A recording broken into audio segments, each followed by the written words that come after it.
Friends, ఇప్పుడే అందిన వార్త. బీఆర్ఎస్ ఎమ్మెల్యే ఇంట్లో భారీగా దొరికిన బంగారం, ఈడీ సోదాలు అంటూ లేటెస్ట్ అప్డేట్ అయితే వచ్చిందండి. ఆ వివరాలు అనేది వీడియోలో తెలుసుకుందాం.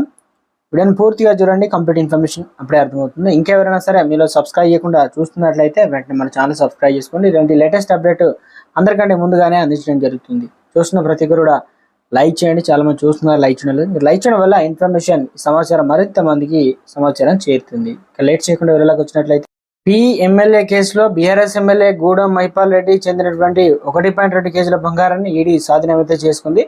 అక్రమ మైనింగ్ కోసం నమోదైనటువంటి మనీ లాండరింగ్ కేసులో దర్యాప్తు అయితే జరుగుతుంది. పటాన్చేరులో State Bank of India branch లో ఎమ్మెల్యే పేరుతో రిజిస్టర్ అయినటువంటి లాకర్లో సుమారు 1 కోటి విలువైనటువంటి బంగారాన్ని అధికారులు అయితే స్వాధీనం చేసుకున్నారు. ఎమ్మెల్యే సోదరుడు జి మధుసూదన్ రెడ్డి ఇతరులకు సంబంధించిన మైనింగ్ కుంభకోణం పైన కూడా ఈడీ విచారణ అయితే కొనసాగుతుంది.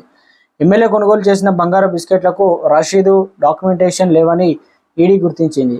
బంగారం దేశీయ మార్కెట్ నుంచి దిగుమతి చేసుకోలేదని ఈడీ విచారణలో అయితే తేలిందనమాట.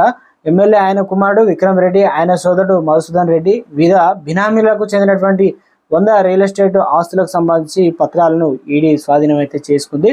ఫోరెన్సిక్ పరీక్ష కోసం ఎమ్మెల్యేలు, అతని కొడుకు ఇద్దరి మొబైల్ ఫోన్లు స్వాధీనం అయితే చేసుకున్నారు. 300 కోట్ల విలువైనటువంటి లోహాలు, ఖనిజాలు అక్రమంగా దోపిడీ చేశారంటూ పటాన్చెరు పోలీసులు దాఖలు చేసిన ఎఫ్ఐఆర్ ఆధారంగా దర్యాప్తు చేస్తున్నారు. ఈ కేసులో ఎమ్మెల్యే సోదరుడు గతంలో అరెస్ట్ అయ్యారు. మరోసారి ఈడీ దర్యాప్తు ముమ్మరం అయితే అవుతుంది.